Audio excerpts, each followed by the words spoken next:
talk, Science Goes Public, this time in English.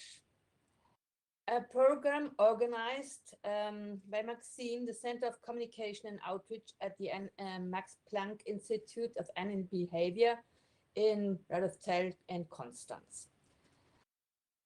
Today we have Angela Albi here with us. She comes from Trento and started her career with neuroscience, and Vivek Sridhar from India. And you were like get informated last time, you were a little like a global wanderer in your first years. So you changed a lot of countries. You will tell us something later on of this. You both like outdoor. You both are interested in other things than only science, like diving, sailing, walking. And something which I find special, and that's also, I think, why you both do the talk together today, is that you sometimes develop your ideas and your scientific conceptual thoughts with the help of drawings. That's something which we do in different outreach programs very often, to give the common public an idea or a feeling of what you as scientists do.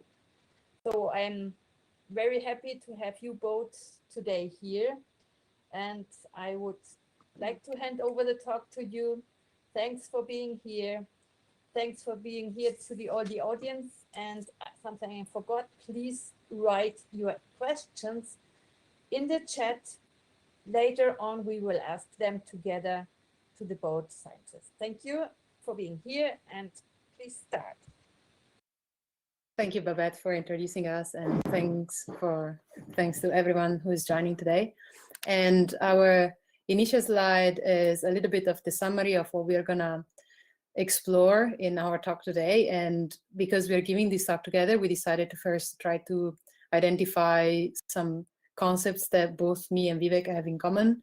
And we just summarize them in these 3 words: brains, behavior, and technology, because they're all common to both our past and our present, and potentially also our next steps into our scientific career, and not only. And I will take over now, and I'll make my first steps in explaining where I come from and where I'm at now.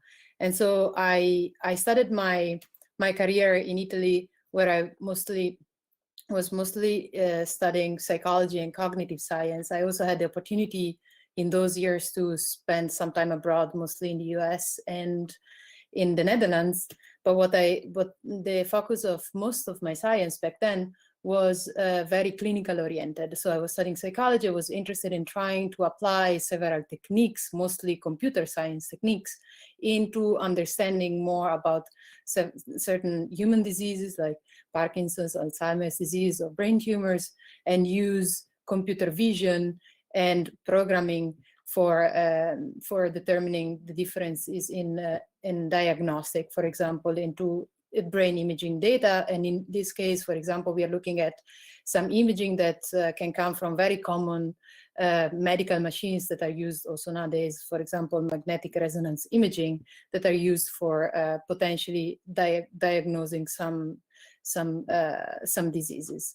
Although when I was studying this, I somehow was a little bit unsatisfied by the little detail that one could get with these types of studies. And so I started looking into what I could do to increase a little bit the resolution of my understanding of what brain science is. And so I moved more towards neuroscience. And then in this case, I decided to move to a different model system. And in particular, I moved to study honeybees. And so by studying honeybees, you have the advantage that the brain is smaller. There is different techniques that allow you to actually access the brain information, for example, using common techniques such as microscopy. And you have a lot of similar computations that happen in the brain that can also in some ways be looked into in parallel to human studies, but are maybe easier to decode into the circuit of what is happening in the brain for a behavior to be manifested. In my case, I was very interested in understanding how olfaction works, and more specifically of how different odorants are expressed in the brain. And during the studies, we were using honeybees to understand whether different odorants are perceived in different ways in the brain circuitry.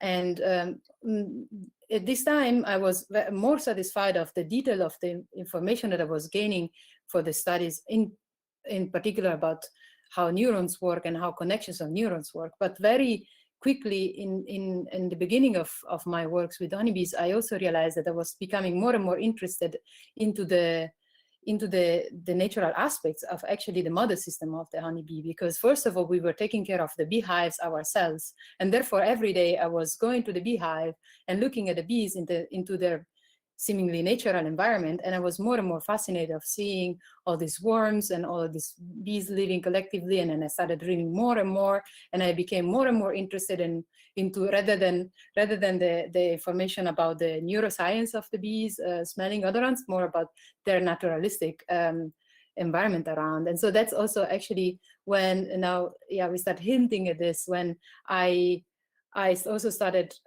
doodling and drawing more, because I was getting more closer to concepts of more into scientific illustration and understanding more the biology and evolutionary biology of the cellular system I was looking at. So I concluded my studies into the neuroscience, but still with this big desire of maybe thinking of continuing my career more in the direction of understanding more about the world of the animal system that I was studying. And I let Vivek continue. Yeah. So I think we already got a nice introduction to Angela's trajectory into sort of how she got here, a preview to it. Now I'm going to give you mine. As Babette already said, I've moved a lot in my life, and moving has been a very central aspect of my life. So I was born here in India, but very shortly when I was a kid, my parents moved to the west coast of India. Then we moved to Delhi in the north, and sort of we had a lot of moving done. And then sort of, since we were talking about illustrations and drawings, one of the things I decided to do was sort of show you some of the drawings I used to do as a kid. And what you see is that largely what I drew was inspired from cartoons. I used to watch a lot of cartoons, a lot of animation, and this is what inspired most of my artistic endeavor as well. Then from Delhi for university, I moved in the southwest of India, and this is where I studied biotechnology. So I did an undergrad in biotechnology, which is quite detached from what I do now. So it was largely about working with microorganisms and understanding both the benefits and the harmful effects they have on our lives, whether it's in today's times, we hear a lot about vaccinations and how sort of vaccines are developed, or whether it's using these bacteria for fermentation and stuff. So this is sort of where I started from. But my university was in the west coast of India, which is a biodiversity hotspot. And I got to experience a lot of animals in their natural habitat. And this sort of drew me more to the outdoors and sort of towards animals in general, despite my study topic being fairly different from it. I got to see a lot of different birds, mammals, insects, different animals. And then I moved from there to Bangalore for a year when I was trying to figure out what I wanted to do next. And this was when, from reading a lot of books and talking to people, I decided to move to Europe for a master's in evolutionary biology. So I did my master's in evolutionary biology. But again, this was an Erasmus Mundus master's. So once again, moving was a key part of it. I did 4 different semesters in 4 places. So I was in Uppsala in Sweden, then I went to Munich, to the Netherlands in Groningen, and then finally came to Constance.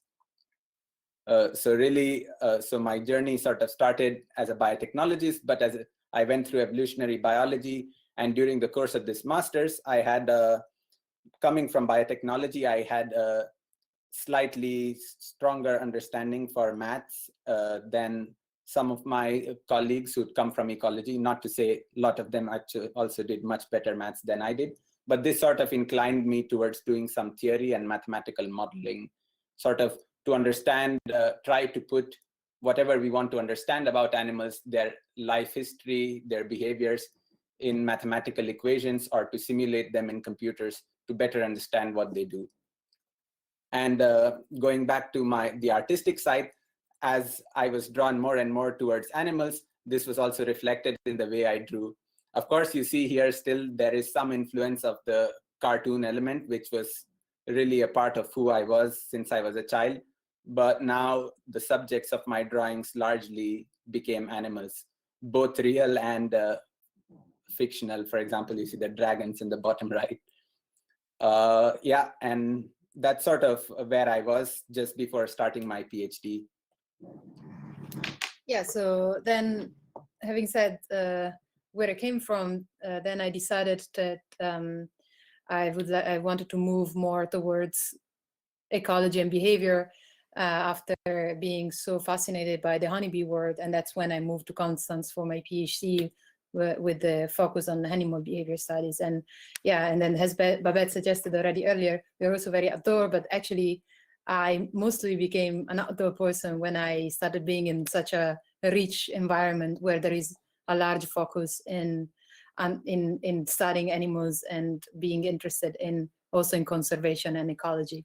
And so I started diving, and this is just a video I took a couple of years ago. And then it's very interesting to see for me also that since I moved to Constance and I started my PhD studying fish, then also my drawings are very biased, and I mostly actually draw underwater animals now, as we can see now.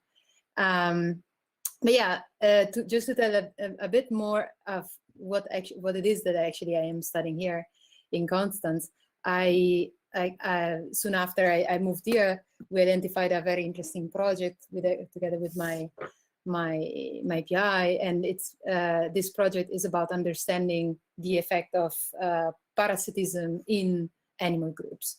And I find this particularly fascinating because when we observe animal behaviors, it's very rare that we think about whether animals are behaving at the maximum of their capabilities or whether there is some disease that is potentially being spread around.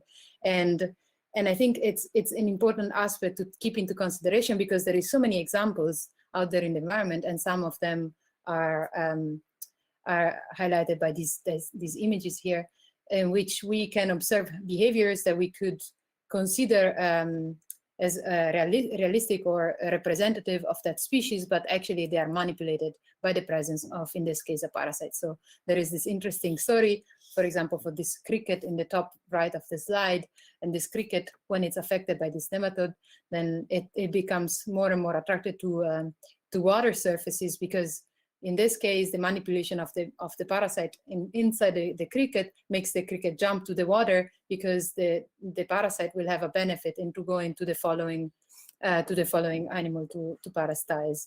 And another very interesting story comes instead from this creature on the bottom right of the slide. This is Artemias shrimp, and these Artemias normally are solitary animals. These are shrimps you find in the water. They're really common, and they are actually not so bright red as in this slide. But I put this slide here because it shows instead groups that are formed of these Artemias, and they're particularly bright red. And if someone interested in collective behavior like us would observe this slide, would think, oh, this is such an interesting type of aggregation. I wonder what it is for. Is it beneficial and whatever?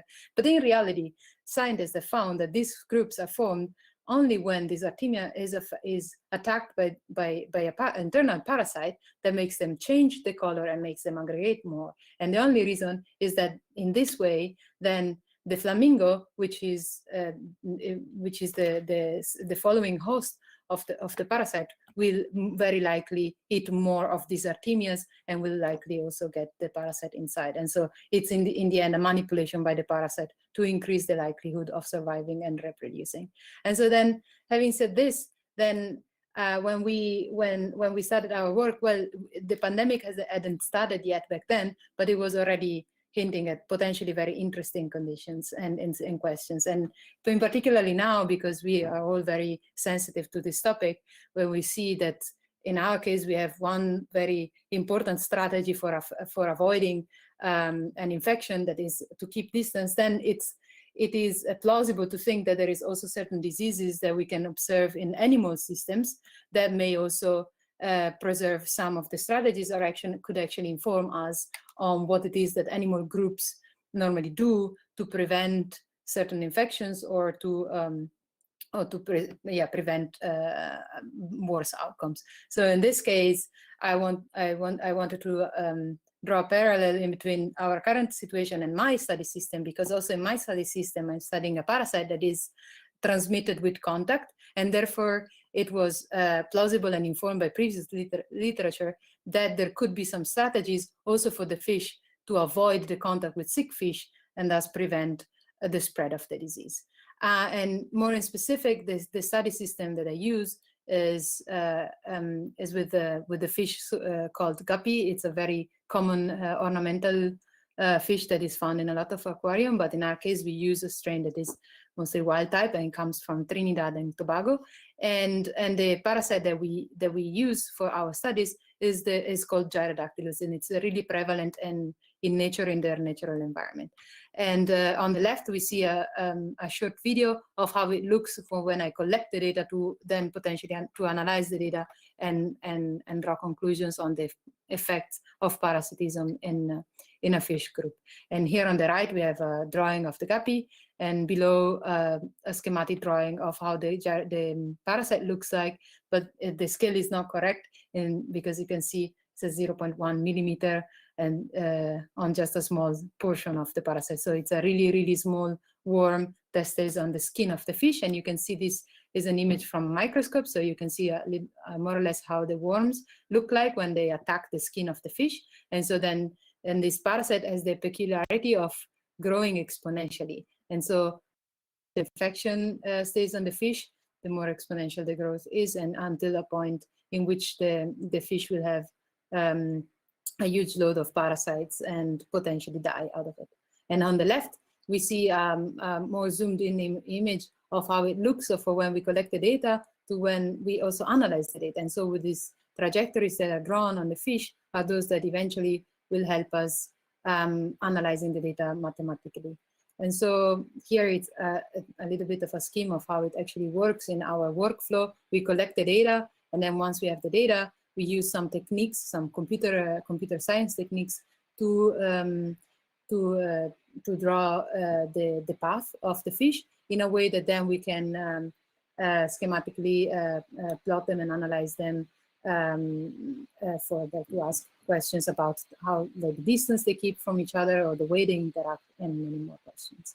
And this is a little bit of how I analyze the data in this group behavior type of experiment, but then I'm also very interested in understanding more about the biomechanics that are behind a potential infection, and therefore we can also collect this type of data where we just put we can put a fish into a swim tunnel, which is simply a machine where we can regulate the flow of the water and see how the fish physiology and mechanics changes in response to the water flow. And in this case, I want to draw the attention on the bottom plot, especially in the bottom left, because I thought that this was really representative of the reason why we also determine our words, of course, fish, but symmetry. And symmetry is a big characteristic or feature of fish swimming. As you can see, you don't have to necessarily understand how the plot is made, but really this is it's a representation of the body wave of the fish swimming in a current. And so then, having said this, then we can obviously come up with the simplest questions, and therefore we can ask ourselves what it is that happens, like what changes when a fish goes from being healthy to being sick, but even more, what changes in a group context, because that's our focus. And so what we can say so far And what we are seeing is that, yeah, it's actually true that it's that we see an increase in distance in between the neighbors when we have a fish that is parasitized in a group. And also we start observing that it's possible that sick individuals are found more likely in isolation, therefore by themselves or away from the rest of the group. And so this informs us also in more specific hypotheses about a study system.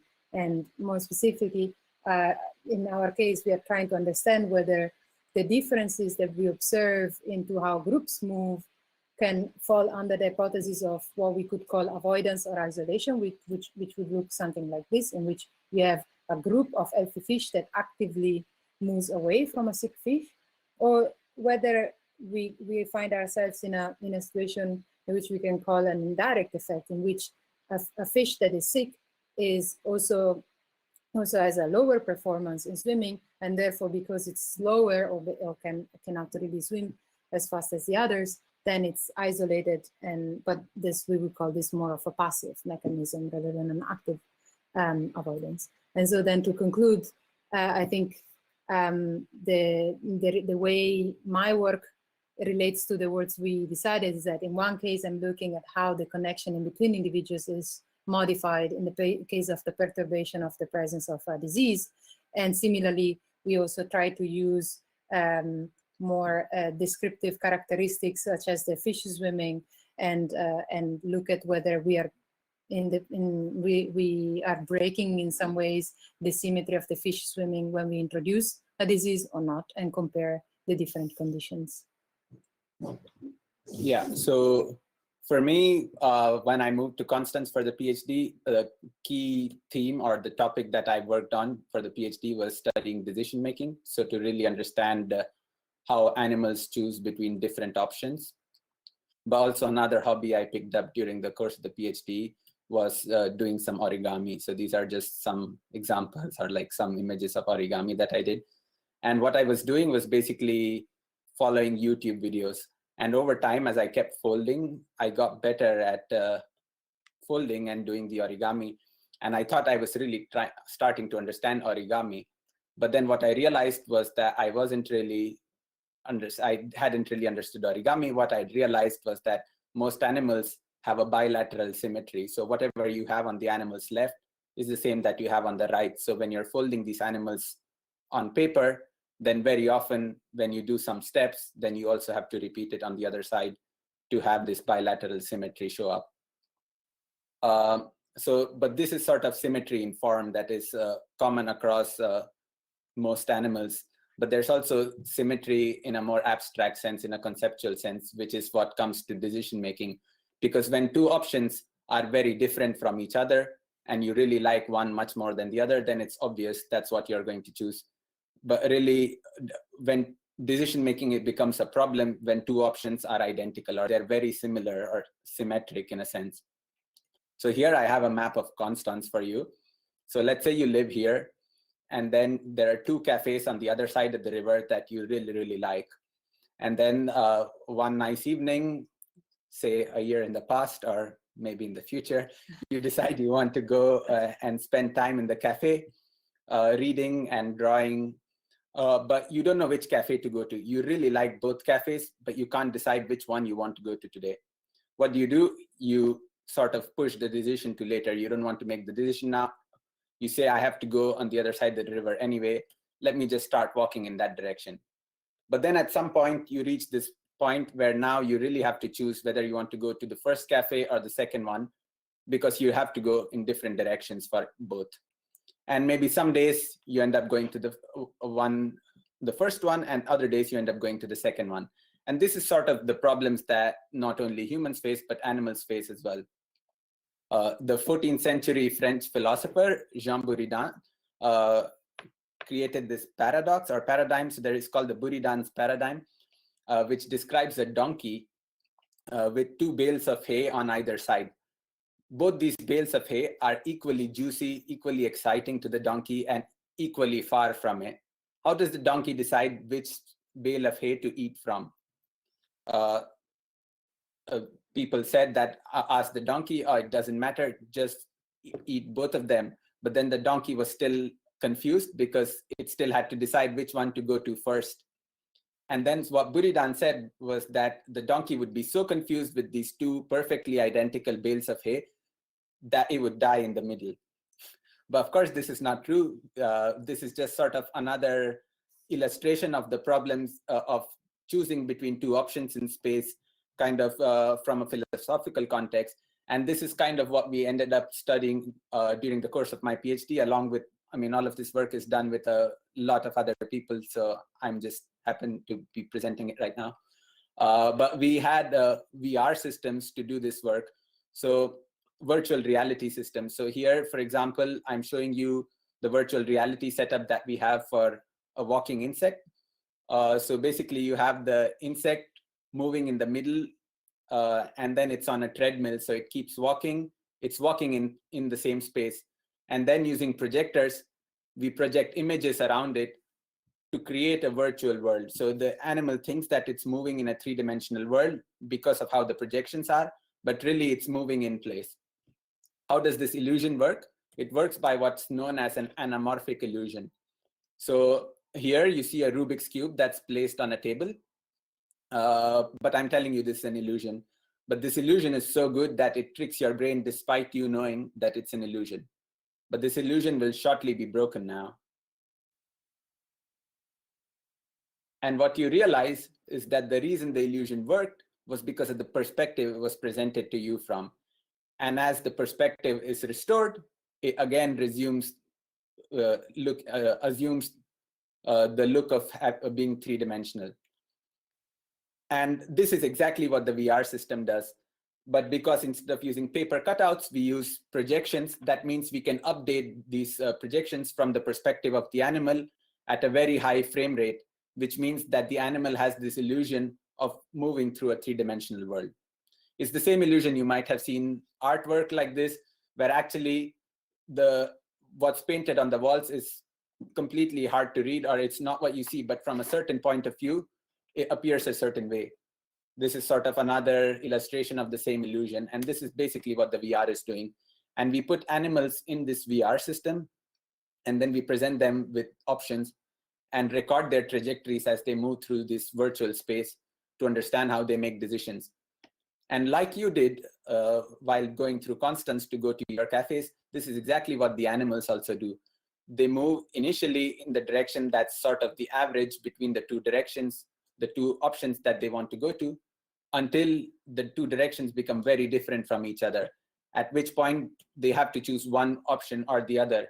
And different times they will go to different targets, but on average, they will visit both targets. And we basically tested this out with different animals. We tested this out with fruit flies, locusts, and zebrafish.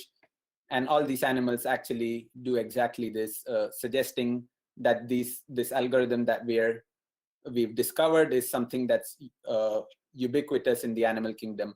Also, because of the way the bifurcation happens at this certain point, this creates a lot of other interesting properties from a physics and maths point of view that makes this very attractive for decision making. I also created this small cartoon illustration of just a fish moving towards these two finished lines in the target. Yeah, but sort of what's coming for me next. So this is sort of everything I did during my PhD in the Department of Collective Behavior here. And now I've moved on as a postdoc, also at this Institute of Animal Behavior, but with the EAS department. And right now I'm working with meerkats.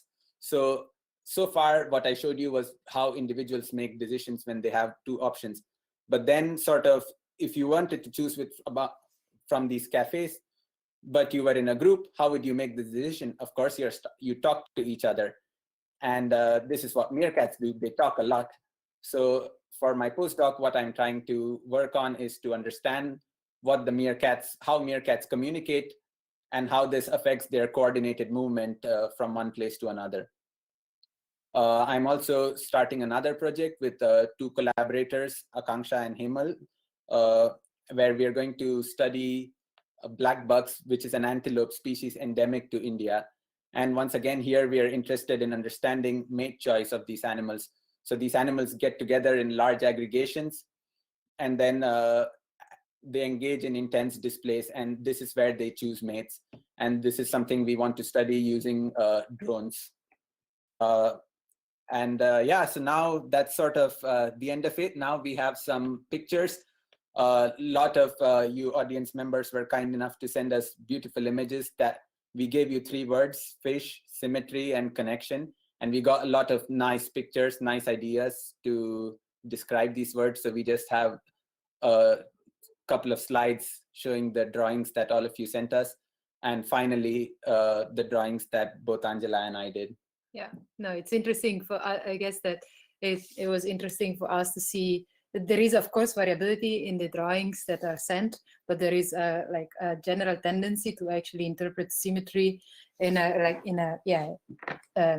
radial symmetry, and it seems also to relate a lot to the work of MC Escher in many cases. So, for example, in these first 2 drawings that we put here in the first slide, we can see that there is some analogy between the 2 drawings. There is a symmetry within the fish, but it is also, there is this way of using geometry to have this to divide a space in a way that can include multiple repetitions of the same object.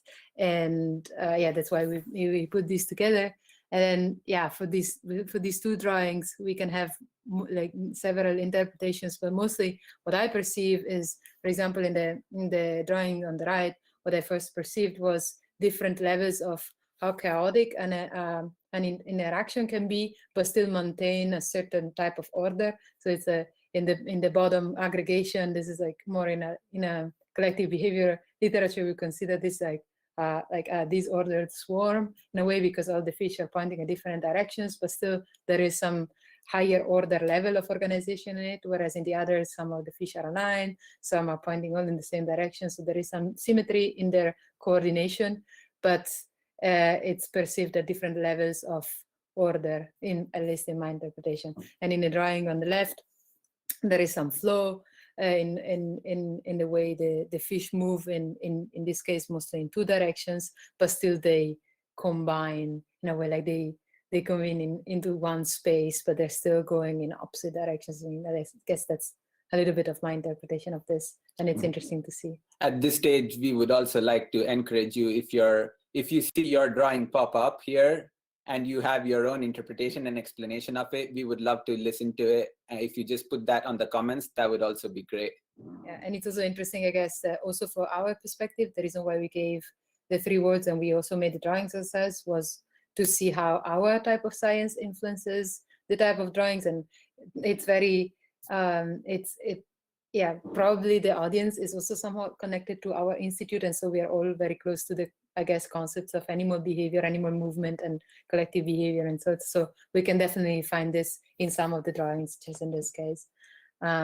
Yeah, so for these ones, well, I mean, I think that for the 2 drawings on the left, it's similar concepts. So I guess the first ones that we observed, in which there is some type of geometry included for, like several individuals that occupy the same space. They're symmetric in rotation-wise. I don't know if you have a different interpretation. No, I think I find that one on the top right interesting, because I think it also, like, sort of, as someone who's now entering the world of acoustic communication, as to how animals vocalize and then sort of interact, and with that, like, I think this sort of illustrates a little bit of that for me, where it's sort of these fish swimming together, but also there being an acoustic component which sort of brings the connection aspect of the words in there.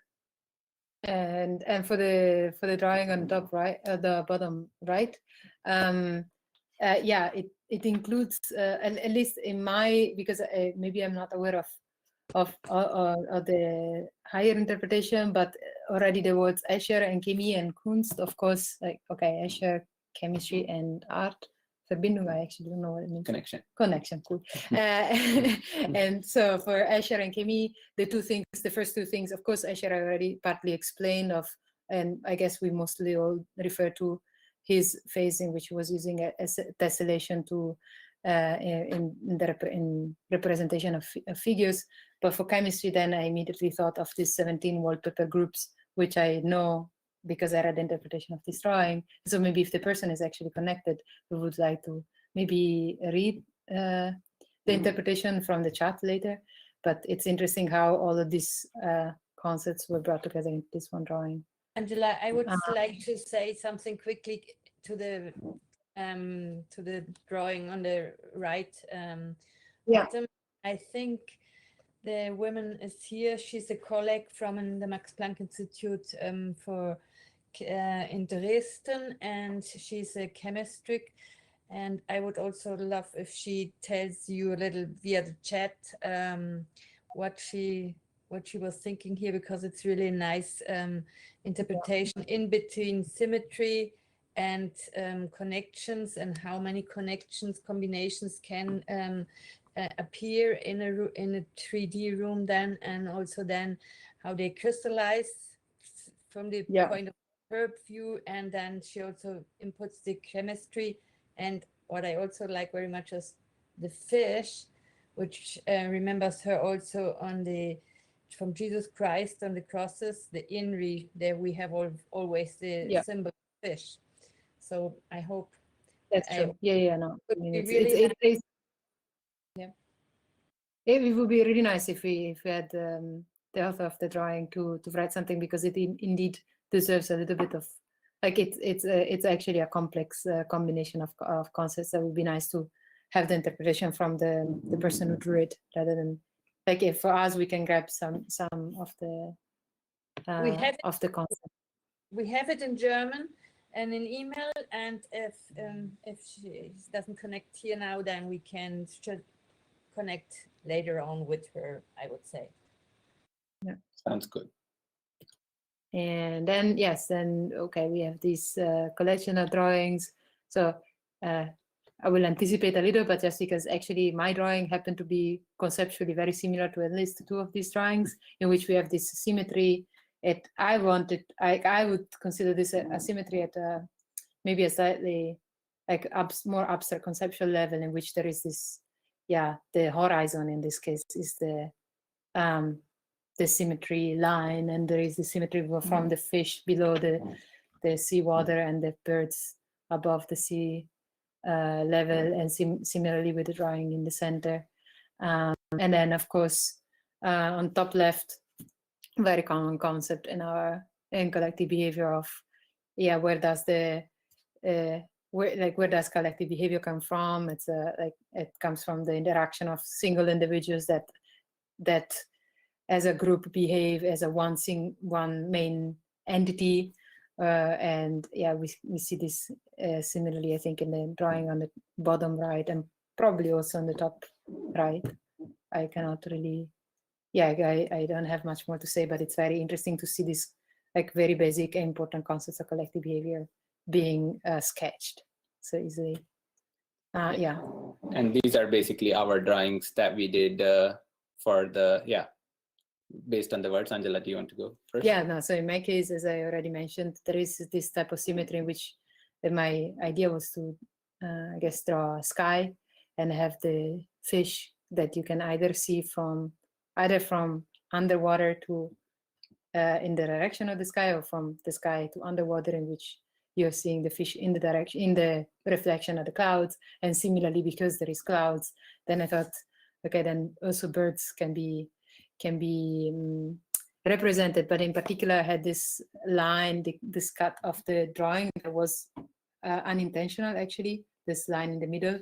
And so this became a little bit for me of a way to represent the end of the representation of the birds that move from top to bottom, and it breaks their movement, and the movement is taken over from after the line in a rotational symmetric way. And similarly, the fish, if you rotate them, the fish from the top, if you rotate them 90 degrees, then you will get the fish from the right. So that was a little bit of the way in which I was putting the words together. And obviously, the red fish in my interpretation of things are my sick fish in my studies. And for me, I one of the inspirations, like I said, from you saw the previous parts of the talk, was cartoons and animation was a big part of it. So actually, instead of doing a picture, I'd never done this before, but I did a short animation for the first time.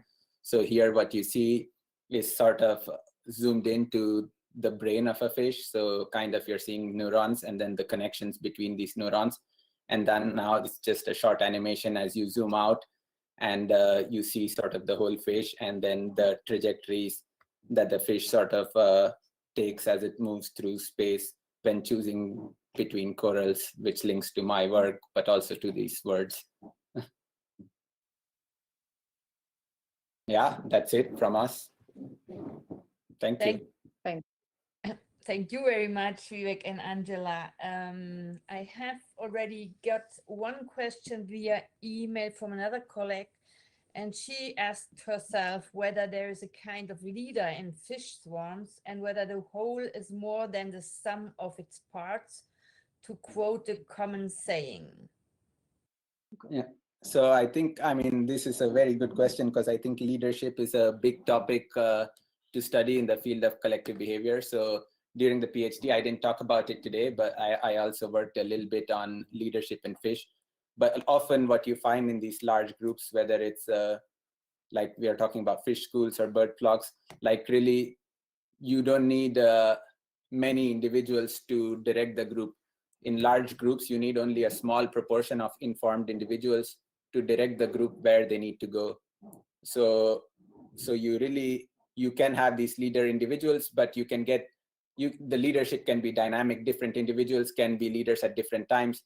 And this leadership can come, you can be the one to decide where the group goes, not just alone, but if you have a small group of individuals who want to go the same direction where you do, depending on your motivational state. So if you're more hungry, then you're more likely to want to drag the group to where you want to go. You can have certain information about food in some particular place and you can be a leader. So lots of things can cause individuals to be leaders, and you only need a small proportion of individuals that are informed to lead a group to different places. So I think that's also, yeah, it's very interesting question. It's very dynamic, and depending on the circumstances, it can change. But there are some individuals that are potentially more influential in the group at some point in time. So does this affect also the amount of information they have, maybe, or they get, or? Yeah, so I think this is also like, I mean, there's like people have worked on this a bit, kind of also how individuals can sort of change leadership based on the information they have. So people have shown, so there's work from a group in the UK where they showed that if they trained fish to have different pieces of information, so the fish had to go in some place and then solve a small puzzle to get food. But some fish knew where to go and the others knew how to solve the puzzle. And really they take turns in the leadership. So some fish who have the first piece of information will actually lead the group there, and the other fish will sort of then take over and solve the puzzle, and then actually the group benefits from it. So there are cases in which this sort of manifests that way. There's also sometimes you don't even need information for the group to be more than the sum of the parts. So Ian, both our advisor, like in his lab previously before we joined, they've also shown how fish can track gradients of light in their environment. So these fish generally, they like to be in the dark. So how they track gradients of light, none of the fish know which is the darkest place, but by being together, they're able to, and by interactions between individuals in the group, they're able to actually go to places that are the darkest in the entire arena that was presented to them. So really there are these mechanisms that make the group be able to do things that none of the individuals could do alone. Yeah, this is in general it falls under the literature of collective intelligence, which is exactly what Vivek was explaining of. And it can be also manifested. Maybe I really like the example of when, I think, I don't remember exactly all the details, but sometime back in a fair in which, maybe in the 1800s, in which there was this game where people had to guess the weight of an animal. Then this was one of the very first examples in which of course, by the individual guess were very variable, but then it turned out that the average guess of the big group of individuals was very close to the average weight of the actual animal. And so this is not often used as an example to say that there is some advantage of the collectivity that that can bring to a more precise decision just by pooling together the information of multiple individuals. Okay. So there's one question which maybe is already answered with that before. This question is isolated fish build new groups with other lonely fish? Is that possible? What's the question again? Fish are isolated. Do lonely fish form new groups? I mean, I guess, okay, the only problem I see in this is like, which is also the problem I face in my science, like when do I define a fish in isolation? But yeah, I guess in my biased perspective, I would say like I define isolation only when there is enough distance between individuals, and therefore by definition, they are apart from the rest of the group. The thing that can happen though, and in dynamic systems like the ones that which we study, may happen that as a byproduct of maybe being left out by the majority of the group, if a single individual is slower, for example, another individual is also slower, then if they're both left out by the main part of the group, then they could find themselves in a subset of a group that includes fish in isolation. Yes, this is something I can see, in which fish will form subgroups based on the commonalities they have, in particular on the behavioral aspects that they have, for example. I don't know if you want to add something. Yeah, but often in the wild, these when you're talking about fish that are highly schooly, they tend to be prey fish because they have anti-predator advantages of schooling. Yeah. And often if these fish will find themselves alone, it's very likely that they will be predated upon. It's unlikely that they survive very long. Yeah. So like there is benefits for them to, like, at least these prey fish, schooly prey fish, to stay together. Yeah. Okay. So I got just an email which is interesting, but I'm not sure we could call this woman because she can't write in the chat. Is this technically possible, Monica and Florian in the background, to call this person? I would say we do it afterwards. I don't think it's easy right now. Okay, good.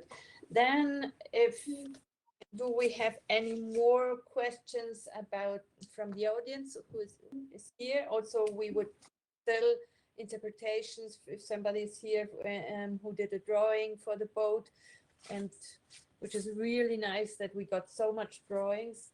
We would like also maybe put them in a gallery with the general administration of the Max Planck Society. So maybe you find the picture there in the next days.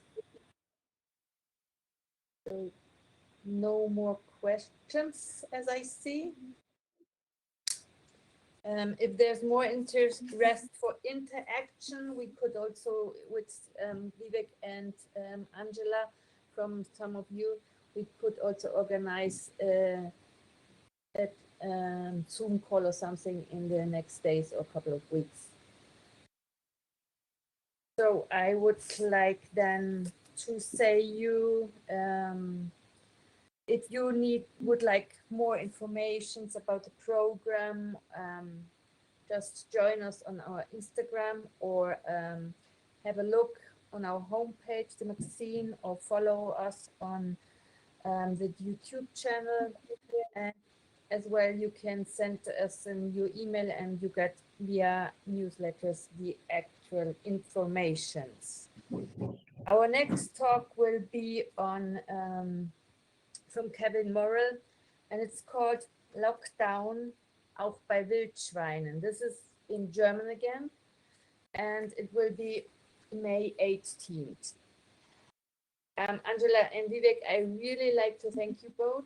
It is a really nice and interesting talk and way to interact. I miss a little with this that we cannot talk directly with the audience because of the live stream, which we do later on and leave it in the YouTube channel. But if there's interest on this, please email us and we will find the solution for this, because for this talk, I think it would be Thank you so much, Babette. idea. Yeah. And to all the audience for being here and for sending us lots of drawings. Yeah, thanks, Babette and MaxCine, for organizing Yeah, this. yeah. And All the MaxCine team. Thank you both again, and we will interact more with you the next months, I think. Yeah. Goodbye to everybody and have a nice evening.